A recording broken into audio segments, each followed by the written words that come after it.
Welcome to the AFR Saints channel, where we provide you daily content on your favorite team, the New Orleans Saints. Do us a favor and hit that subscribe button. Be sure to leave your comments below and smash that like button.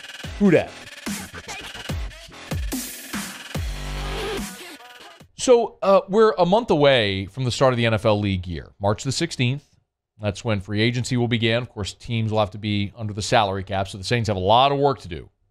To shave some $60 million off their cap number to be able to get within cap compliance, and maybe even more than that to be able to sign free agents.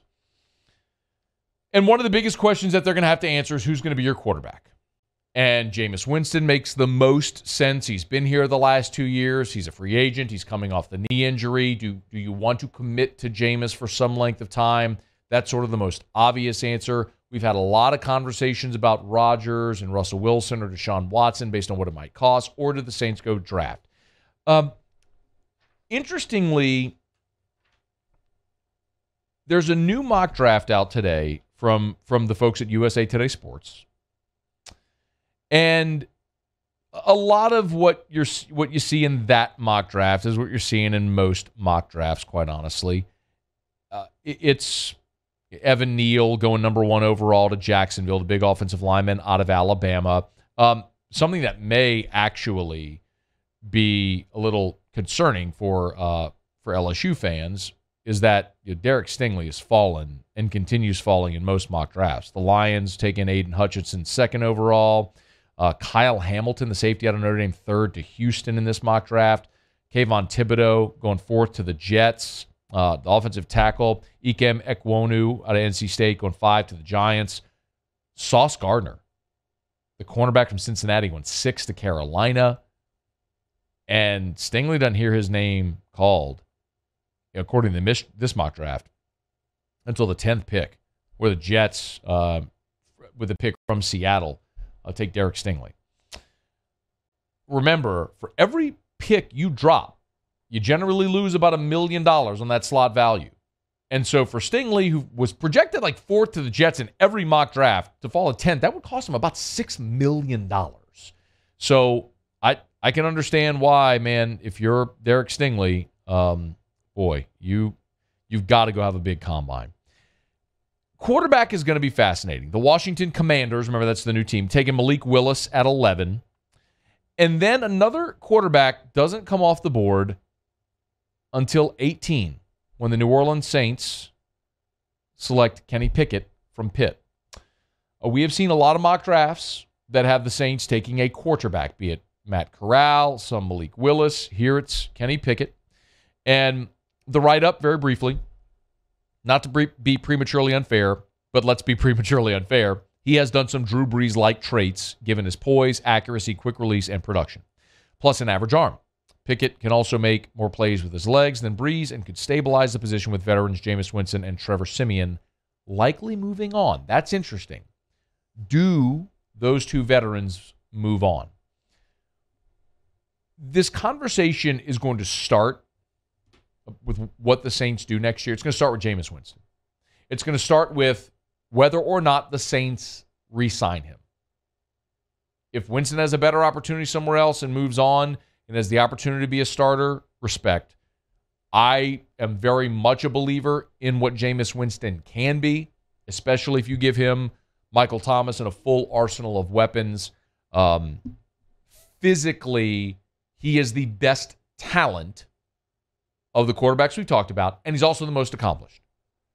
Having started nearly 100 games in his career, having had a 5,000-yard season under his belt, having been in New Orleans for 2 years, that's my choice. That's still my choice. And a big reason why is this. When you talk about Kenny Pickett or any quarterback in this draft, none of them is the no-doubter. That's why none of them is the 1st, 2nd, 3rd overall pick, right? It's not like a Trevor Lawrence or a Joe Burrow. It's not the situation where there is a clearly defined, unquestioned number 1 quarterback in this draft. This feels more like the draft where you had Jake Locker and E.J. Manuel and guys like that who were just the draft-eligible quarterbacks, so they went early. That's what this one feels like. Maybe that's unfair to those guys, and maybe in time they prove me and a lot of other people wrong. But if I'm thinking, okay, I need my franchise, I don't think I see it in this draft class. At least not an obvious choice. And to take a quarterback, and remember, the Saints have only taken a quarterback in round one once in their history, and that was Archie Manning.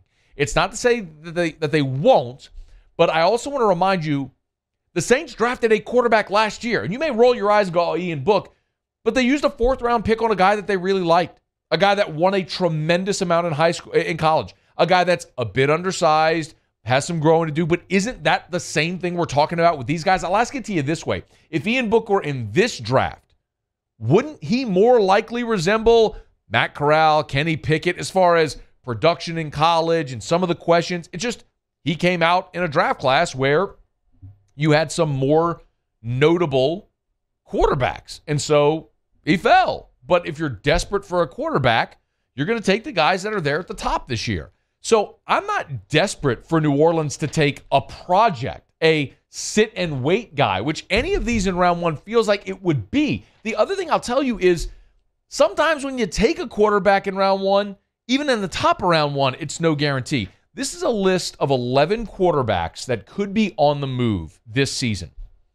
Of course, Aaron Rodgers, we know what's going on there. Is it back-to-back MVP, playing at the highest level of any quarterback in the NFL? Of course, you can make the case of some of the younger guys, but back-to-back MVPs is hard to argue with. And Russell Wilson was a third-round pick, who's won a Super Bowl. He's been to 2, and we all know what's going on there. The rest of this list, aside from Kirk Cousins, Jimmy Garoppolo, and Ryan Fitzpatrick, every other quarterback in here is a former first-round pick.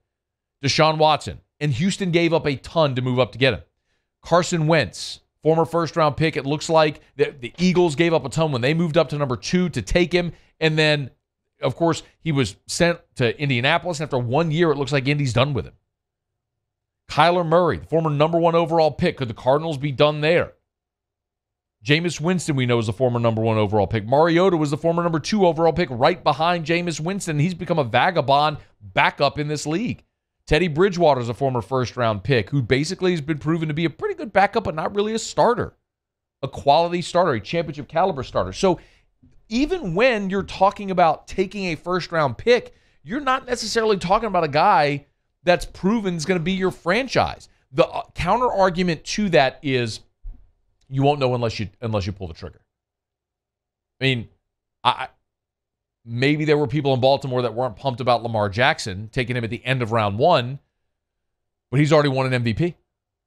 Had a 15-1 season. They fell short of the Super Bowl, as we know, but you've had hits like that, but you also have gigantic swings and misses. So the question that New Orleans has to answer is, where are you willing to assess risk? Are you willing to say, Kenny Pickett, 18, we think you're our future. You're our franchise. I'm not willing to say that. I'm more willing to say, Jameis Winston, 3-year deal, and then that gives me 3 years, if I want to see if I can find my franchise in the draft, or maybe Jameis becomes the guy that we all thought and hoped he could be, and then you sign him to a deal into his mid-30s. And you're solved for the next almost decade. That minimizes risk and maybe maximizes output, because if you let Jameis walk, and you draft one of these guys, if you draft Corral or Pickett or whoever it may be in round 1, if it's Malik Willis or name your guy, it's back-to-back years you've used a draft pick on a quarterback. And if you miss, then you're still sitting there with a bad cap situation and no answer at quarterback. And now you're not even a desirable destination for free agents.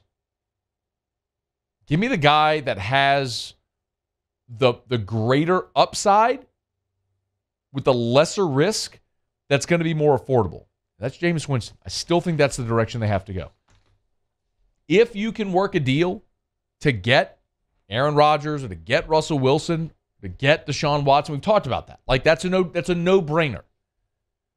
But I feel like all 3 of those options are less likely today without Sean Payton. I don't think Aaron Rodgers is coming here. I don't know if Seattle's going to let Russell Wilson get out of there. And even if they do the Saints have enough trade assets for him? And I'd say the very same thing for Deshaun Watson. So what does that leave you with? I mean, you really want to go try to do a deal for Ryan Fitzpatrick? Is that your answer? Is Garoppolo your answer? Is Kirk Cousins your answer? It's not mine. We know what those guys are.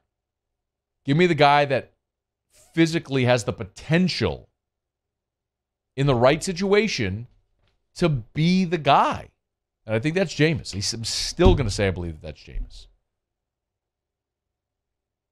I'm not down with using a first-round pick on a quarterback. Not because I'm against using a first-round pick on a quarterback. I'm against using a first-round pick on a quarterback in this draft, where every one of those quarterbacks has giant question marks following them. Give me the guy that I know can win with this team, with this roster, who's been here, who's been a pro, who's got all of the physical ability to be that guy. Give him the weapons. It's easier. Healthy Mike Thomas, draft him a receiver, supplement on defense, and go win. Get healthy on your offensive line and go win. Than to say, well, let's throw a dart at Kenny Pickett and hope that he becomes our franchise quarterback. Not down with it. Saints are going to be a fascinating team. They're in a formative part of their history where you're obviously post-Breeze, post-Peyton now. And, what direction are they going to go? What does Dennis Allen value? And they're going to be one of the more interesting teams in the NFL this offseason because of that, because they've been so consistent for the last 16 years, and now you have this giant shift. So and the decisions they make here are going to be what this franchise becomes over the next half decade or so. Hey, thanks so much for watching. Please leave your comments. I love to interact. And be sure to hit the red subscribe button below.